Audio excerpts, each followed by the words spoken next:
Hey, everybody, and welcome to the Twin Suns Syndicate, where we create, test, and talk about Twin Suns for Star Wars Unlimited. My name is Mark, and I am your host for this video. We're going to be diving into the first ever video I'm going to release on this brand new YouTube page. Well, it's actually a previous YouTube page of mine that I've used personally, but now it is the home of the Twin Suns Syndicate. Before we dive into today's Twin Suns deck, I just want to encourage you, go ahead, like, and subscribe, specifically subscribe so you know when I'm putting out new videos. I have every intention of putting out one new creative, fun, and thematic Twin Suns deck each week, and there's no better time to do that than when a new set of cards is coming out, and with Jump to Lightspeed just around the corner for Star Wars Unlimited, and all Twin Suns decks moving from 50 cards to 80 cards whenever we're diving, or whenever we open up and start cracking packs for this new set. I thought this would be a fantastic time to create some fun decks or revisit some of my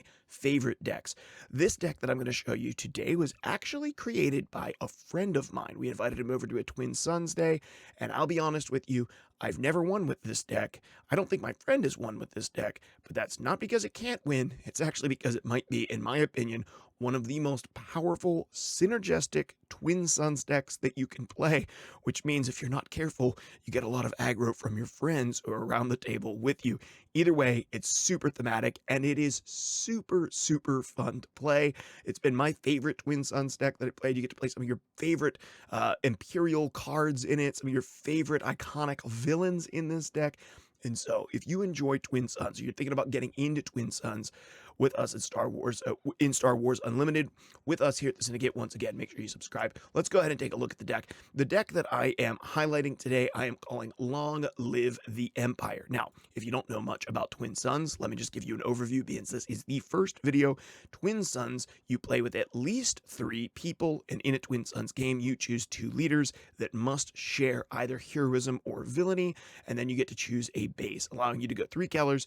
In addition to that, your deck, starting with the release of Jump to Lightspeed, needs to be 80 cards, and it's a singleton or a Highlander format, which means you may only have 1 copy of every single card. This is a lot like Magic the Gathering's Commander, or various other sort of like Highlander styles of games.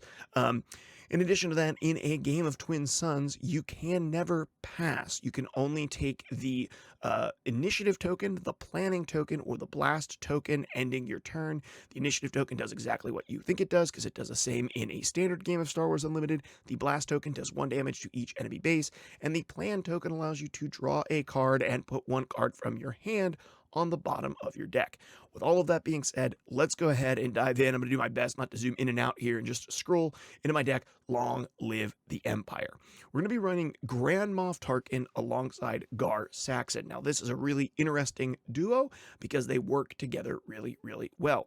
First off, Grand Moff Tarkin is a unit, or a leader that says exhaust 1 resource and exhaust him, give an experience token to an Imperial unit. Gar Saxon says each friendly upgraded unit gets +1/+0. These are really powerful together because experience tokens are technically upgrade cards. And so whenever you give an experience token, you're not giving it a +1/+1, you're giving it a +2/+1, which is a lot of power to hand out for 1 resource, which is why it is so stinking strong. Tarkin comes out on 5. He has a 2/7, and when he attacks from the ground, he gets to put an experience token on an Imperial unit. This is really powerful for the turn that Grand Moff Tarkin goes out, because you can use his ability on an existing Imperial unit and then flip him and then attack with him, giving 2 experience tokens to a unit, giving it a total of +3/+2 in a turn. Gar Saxon flips on 6 and is just basically a 4/7. He does have another ability which allows you to basically recover lost upgrades, but as you'll see, this deck is running shield tokens and experience tokens. So we're not actually going to be recovering anything from Gar's ability. Our goal is just going to be to hand out experience tokens and build up a really strong Imperial board. I'm going to go through a lot of the deck cards pretty quickly because it is an 80 card deck, but I just want to feature some of the fun cards that you get to play in this deck, and I'll give a quick justification for why I have the cards in here that I have. So the cards that I have in our one drop when it comes to units is the Death Star Stormtrooper and the TIE LN Fighter. Both of these, the Death Star Trooper is a 4-2. Well, it actually becomes down to 5-2 on turn one if you play him and then give him an experience token, or a 4-2 in space. Both incredibly strong turn one plays with that experience token on them. Daring Raid, 2 damage to a unit or a base. I have a lot of just the suite of red, blue, and villainy removal in this deck, simply because you just can't get enough removal whenever it comes to Twin Suns, to be honest. I have the high ground. However, I would actually probably remove this card for another card that's coming out but was not on Star Wars DB whenever I was building this deck, which I think is called Raise the Shields or something like that. And it just says the next base that would take damage won't take damage, or we prevent that damage. I'll explain that here in a minute, but I think it has the opportunity to be a really, really powerful combo with a specific couple of cards in this deck. Timely Intervention for the ambush, and also something that you can smuggle. Now we get into some of the new cards, which is super exciting. We got the Academy Graduate, which is a 2-resource 1-2 with Sentinel in the ground lane. Not particularly exciting, although Sentinel is incredibly important in Twin Suns. You got to remember, you are going to go through multiple attack phases. If most of your opponents want to destroy you, it is imperative that you have Sentinels in the lanes. And so this allows you to throw a quick and cheap Sentinel down in the ground lane, but it also would allow you to equip it as a pilot, which allows you to just give this as an upgrade to a space unit, giving it +1, +2, and Sentinel as well. I cannot overemphasize the importance of having Sentinel in Twin Suns. It is such a deterrent for your opponent who just wants to get free damage in. You will convince your opponent to go and attack somebody else. It's one of the reasons I have the high ground might even stay in this deck, because you throw I have high ground, which you choose a friendly unit. Each enemy unit attacking gets -4, -0 while attacking that unit. This is just an incredibly strong card whenever you have a Sentinel on the board. Mostly in Twin Suns, it's more powerful because it's deterrent to your enemies to attack one another, sorry, instead of attacking you. We have Admiral Ozzel in this deck. It's a 2-resource 2/3 action. Play an Imperial unit from your hand, paying its cost. It enters play ready, and each opponent may also ready a unit. Here's the thing. This card is not particularly good, but it is a 2-resource 2/3 Imperial, so it is in our deck. There is an occasion in which you're going to want to use his ability, but for the most part, it's going to be too costly. You're really only going to want to use his ability if you have initiative. You can exhaust him, put your 3-drop on the board, throw something, a little bit bigger out there that's already unexhausted, and your opponents have nothing to unexhaust. That's when he is and can be pretty good, but other than that, we should have him because he's a 2/3 Imperial. Colonel Yularen, another Imperial official, 2-resource 2/3, but every time I play a command unit or a green unit, I do get to gain a health, which is nice. We want healing. Dr. Krennic, the Director Krennic rather, he's a new card, and I really, really like him. A 2-resource 2/3, or 2-resource 2/2 with a shield. So at base, that's a crafty smuggler. That's actually not bad. Plus, we have Imperial and official on him. Both of those things also pretty stinking good. The Imperial can mean that this guy's a 4/3 with a shield, which is incredibly good on turn 2 with Grand Moff Tarkin, buffing him up. And then the first unit you play each round with a when defeated costs 1 less to play. We have a couple of things in that when defeated category. Not many, but to be honest with you, I don't even care because he's just good enough as a 2/2 Imperial with a shield. Director Pershing coming out as well, a 2-resource 0/5. You can deal a damage to a friendly unit to draw a card, another Imperial that you can consistently buff up, making his attack really big as he just, keeps himself at 5 life, keeps dealing a damage to himself, keep putting experience on him. I find that little 0/5 cards like this, man, people want to deal with the bigger threats that are on the board in Twin Suns, and sometimes, Pershing can kind of sneak through, drawing you 2, 3, or 4 cards, which is really fun. The Incinerator Trooper in this deck is particularly strong because he's a 2-resource 2/2, but when you're attacking, you deal your damage first. Along with Gar Saxon, on turn 2, this is a 4/3 that deals his damage first, which could be really, really powerful. Inferno 4, just has that when played, when defeated ability. So this works with Krennic, but it's also just a really cool ability and allows you to, look at the top cards of your deck and fix your draw. Incredibly powerful in a system like this, where you only have one of each card. A new one, the Onyx Squadron Brute. We have a lot of 2-drops in this deck, guys. 2/3 with when defeated. Heal 2 damage from a base. A 2/3 with when defeated. heal 2 damage from a base, just a little bit of healing. The Outland TIE Vanguard, a 2 resource 2/1 Imperial, that when you play, you give an experience token, something with cost 3 or less. Scanning Officer, you're probably familiar with. You get to pick some resources from your opponents, and if they have a smuggle cost after they get revealed, they get discarded. Can root out some smuggle, but also another 2 resource 2/3 Imperial. We're really trying to hit these 2 resource 2/3 or 3/2 Imperial at the very beginning of the game. Scout Bike Pursuer. This guy comes in as a 2/4 because, oh no, he doesn't come in as a 2/4. He comes in as a 1/4, but with 1 experience token. He jumps to a 3/5 with grit, which is pretty stinking strong. Seasoned Shore Trooper, not bad. Another 2 resource 2/3 that gets better. Snow Trooper Lieutenant is pretty good if you need to trade up. Viper Probe Droid, look at what's in your opponent's hand. Another new card here, the Wingman Victor 2. I really like the artwork on these new space guys. I think they're super fun. This is a 2 resource 3/2 Imperial, so at base, that's just good. A 2 resource 3/2 is fine, but if you want to pilot him, you can give a +1/+1 to a unit. This would be an upgrade, so this is actually giving a +2/+1 to a unit because of Gar Saxon, and then you're also creating a TIE Fighter, a 1/1 token in space.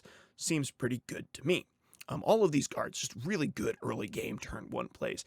Air Superiority is a later gameplay. I realize this image isn't great, but I don't think its official image has been revealed yet. If you control more space units than your opponent, deal 4 damage to a ground unit that opponent controls.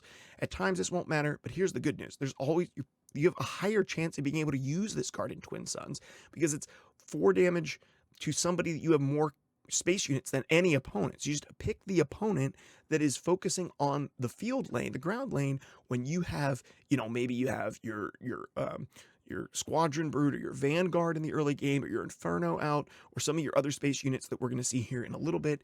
You pull those suckers out, and then Air Superiority to just a quick 2 resource, 4 damage to something in the ground lane, and you have a higher chance of having this happen because you have more opponents. Force Choke just does 5 damage to something that's not a vehicle, just too good to ignore. Power Failure, just because upgrades can be incredibly potent in Star Wars Unlimited, but they can be exceptionally potent now because we have all of the pilots, so that just lets you get rid of any number of upgrades on something. You could theoretically run Confiscate here, but I think it is valuable to theoretically run something that could get rid of a pilot and, say, like a shield token. Now we get into our 3 resource plays. Okay, here we go. Cell Block Guard, Death Trooper should just be pretty common, easy to see. Play-ins, they are 3 resource 3/3s that are Imperials. One has a Sentinel, one deals 2 damage to something, deals 2 damage to something else, friendly, and then into an enemy. Pretty good. Del Meeko's exceptionally good because he's a 3/3 for 3 with Restore 1, which you might think, oh, that's not, amazing, but each event an opponent plays costs 1 more. This is not just hitting a singular opponent. In this case, it's hitting all of your opponents, making Del Meeko, multiplicatively better. He just gets better because of how many opponents you have. 5th Brother, because it's a 3 resource Imperial. We got General Veers. This is a card you're definitely going to be looking for. Another 3 resource 3/3, but when this thing drops, man, it gives all of our Imperials +1/+1. The Interceptor Ace is an interesting card that I don't actually think is fantastic. It's a 2/3 for 3 with grit, which is really actually pretty bad. However, if you're playing this on a ship, this is, because of Gar Saxon, it's a 3 for +3/+3 in grit. I still don't think it's fantastic, but we're going to need cards that we're going to resource, quite honestly, and sometimes the +3/+3 with grit is going to be really, really strong. You just need to upgrade a space unit to keep it alive, so Interceptor Ace is in the deck. Landing Shuttle. We have a lot of stuff to get us through the early game here, guys, because, spoiler alert, we got a lot of cards in the end game. Landing Shuttle, 3 resource 2/4. When defeated, you can draw a card, just keeping us with card advantage over our opponents, and it gives us a target to put our pilots on. Phase 3 Dark Trooper, basically just our slightly upgraded Cell Block Guard. Super Laser Tactician, you don't know what that card is, can't help you, it's very good.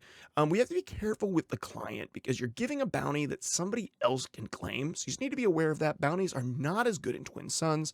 However, I think the client as a just straight up 3 resource shielded 3/5 when it drops, because of Gar Saxon, just makes it too stinking good to not put in your deck. So good. So yeah, we put the client in, even if we don't use its shield or its bounty ability, we put it in. If you can use its bounty ability, great. 5 health on your base is game changing in Twin Suns. But if you can't, it still comes down as a 3 resource 3/5 with a shield because of Gar Saxon. Victor Leader, the 3 resource 2/4, and then each other friendly space unit gets +1/+1. I freaking love this card. Love this card, love this card, love this card.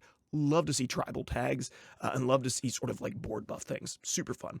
Wingman Victor 3, a 3 resource 4/3 in the ground lane. However, if you play it as an upgrade, it is a 1 resource +1/+1, of course, with Gar Saxon. This is a +2/+1, and when played as an upgrade, you may give an experience token to another unit. And so just think how powerful this is, okay? Turn 1, you maybe throw out a 2-drop. Let's say you throw out one of your various 2-drop space units, Inferno 4. Turn 2, let's say you put out another one of your 2-drops. Let's say we're going to put out we'll scroll up here really quick and we'll pick one. Let's say we're going to put out Scout Bike Pursuer. Okay, so now we have a Scout Bike Pursuer. Then we play this Wingman on our 2-drop Inferno 4. Our Inferno 4 gets a +2/+1, becoming a 4/4, and then we give an experience token to our Scout Bike Pursuer in the same action, which then becomes a 3/5 with Grit. Just so strong. I think that this card could just blow out early games really, really strong. Evidence of the Crime, take control of an upgrade that costs 3 or less and attach it to an eligible unit of your choice.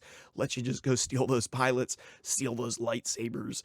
I think that it's a really cool card that doesn't see any play, and on a singleton 80 card deck, I think it definitely could see play. Make an opening just because we want all the removal that we can have, and healing our base is good, and we can't put 3 copies of Perilous Position in.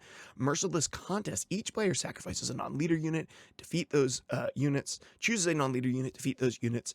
The Merciless Contest is really good because, once again, it's multiplicative. It hits all of your opponents. So instead of I sacrifice something, you sacrifice something. With at least 3 people, this is I sacrifice something and I get rid of 2 things, which is very good. No Bargain. Equally kind of similar to that. Each opponent discards a card from their hand and then you draw a card. This is not a you discard a card, I draw a card. I might get rid of 3 cards from, collectively from my opponent's hands and then draw a card myself. I love these cards specifically, are really powerful.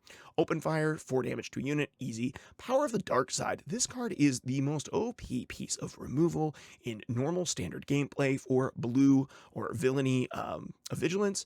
In this case, in Twin Suns, I don't think it is as good, but I think it's still good enough, so it's in the deck. It can't be that bad, right? Because it's the best piece of removal, I think, in my opinion, in the game, in standard play. So, but it is more mediocre because you just have a lot more target. You don't have as many like single target things, to get rid of.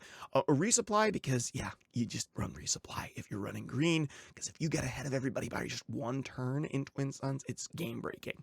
Fallen Saber, Fallen Lightsaber, I just run it mostly because it's a cool upgrade that can be really menacing and put a ton of pressure on your opponents. Perilous Position, obvious removal and exhaust. Crosshair is one of the most interesting cards in the set. It is an Imperial, and so because of that, it is a 2/6 action, put a +1 or get a +1/+0 for this phase, and then action, you can exhaust, and this unit deals damage equal to its power to a ground unit. Well, the cool thing is you play Crosshair and you throw an experience token on him, and now he's hitting with a shot for 4. You can just pin down your opponents and never have to use Crosshair. Just ping damage away. I think the combination of Gar Saxon and Tarkin on this guy specifically is really powerful. If you're ahead on board or your opponents have more dangerous things to deal with, Crosshair is absolutely nasty and so fun to snipe people with in this deck, just keeping your opponent's board clean. A new card, the Iden Versio, 4 resource, 4/3 with a shield, which of course is a 4 resource, 5/3 with a shield for us. But she can also be a pilot, a 3 resource, 3/3 that gives a shield token to the unit. And so, for 3 resources, you're giving +4/+3 and a shield. That's insane. It's very, very good. I'd rather that than a Fallen Lightsaber any day. Imperial Interceptor, I think, is going to be a rising incredible card. I did put a Lieutenant Charleston in this deck just because, once again, Sentinel's pretty important. We're even running the Morgan. When you're going to 80 cards, you got to be kind of, you got to put a lot of stuff in this deck, right? But here's the thing, a 4-resource 3/6 is pretty good. A 4-resource 5/7, if you can get an experience token on it, is even better. And you may defeat another friendly unit on attack to draw a card, which can be exceptionally good if you need to dig into your deck. We have the Shuttle ST-149, another new card, a 4-resource 3/4 with a shield. So it's a 4-resource 4/4 in space. And when you play and when you defeat it, you could take control of a token upgrade on a unit and attach it to a different eligible unit, which lets you take that shield token, lets you take that experience token. So it lets you buff up your board with Saxon, while also this comes down as a 4-resource 4/4. TIE Advanced, no reason to discuss that. It's just a good card. A new one, the TIE Ambush Squadron. So this is a 4-resource 3/2 with Ambush. When played and when defeated, create a TIE Fighter token. I'm actually not sure how I feel about this, because I think in Twin Suns it's probably better, because there's a higher chance that your opponents have not ideal plays, lingering kind of garbage space units, maybe some tokens that are coming out. So I think it's actually better in Twin Suns. I don't think I'd play this in Premier. It's just too low statted for 4 resources. Calculated lethality, defeated on leader unit that costs 3 or less, and then for each upgrade that was on it, give an experience token to a friendly unit. Removals at a premium, which is the same reason we run Direct Hit, another new card, defeated on leader vehicle unit. So lets you shoot any vehicle unit. This 4-resource thing, this knocks out Avenger. This knocks out a lot of the big ships because, they're not leaders as long as their leader hasn't been deployed on them. Fell the Dragon and Take Down, and then I put in Search Your Feelings. I think this is just a really fun card. Lets you just search your deck for a card and draw it. And I think just really, really fun, especially in Twin Suns. We're running Corvus. This is a new one. It is a capital ship, which is going to be good for us. We'll see that in a little bit. But a 5-resource 4/5 with Restore 2. A lot of healing. Good healing there. And then when played, I can attach a friendly pilot unit and upgrade it to this unit, and I defeat all of the tokens and damage on it. So it lets you basically go through and swoop in. Think about this. Save one of your units, your pilot units that are damaged in the ground lane that you didn't get to put on a ship, and then it puts that pilot with its stats, for its piloting stats, into this ship and an extra +1 attack. So this one is basically a 5-resource 4/5 that says save something and put an upgrade on me and increase my attack by an additional 1 because of Gar Saxon. So good. Gideon Hask, a 5-resource 5/5 that anytime an enemy is defeated, put an experience token on a unit. This is putting a +2/+1 on something, not just a +1/+1 on it. Very, very strong, and something your opponent's definitely going to want to get rid of very quickly. I also have Rook in here. 5-resource 3/6 with a shield. So he has a 4/6 with a shield, and when he deals damage to something, he does defeat that unit. Combat damage to a non-leader unit specifically. I think he's better in a deck that's running, Energy Conversion Lab, which of course we're not, but I think he's good and good enough. Kind of like Seventh Sister. Seventh Sister is also not a fantastic card, but Rook and Seventh Sister are in here simply because they're Imperials in that 5 slot. The one you want to hit is Super Commando Squad, which is a 5-resource 4/4 with a shield token. So it's a 5/4, and while it's upgraded, it gets Sentinel. Man, you get that shield token on it as a 5/4. You throw an experience token on it, it becomes a 6/5 with a shield and Sentinel. Very good. No Glory, Only Results, a new card coming out in this set. Take control of a non-leader unit and defeat it for 5 resources. Just another piece of direct point-and-click removal. We're going to want a lot of that in this deck. Overwhelming Barrage, Vanquish, Traitorous should be cards that are familiar to you, but they're all basically control pieces in that 5 slot there. Okay, moving on. We're coming to the bottom of our list and some of our absolute bombs, which I'm really excited for because things start to get real iconic.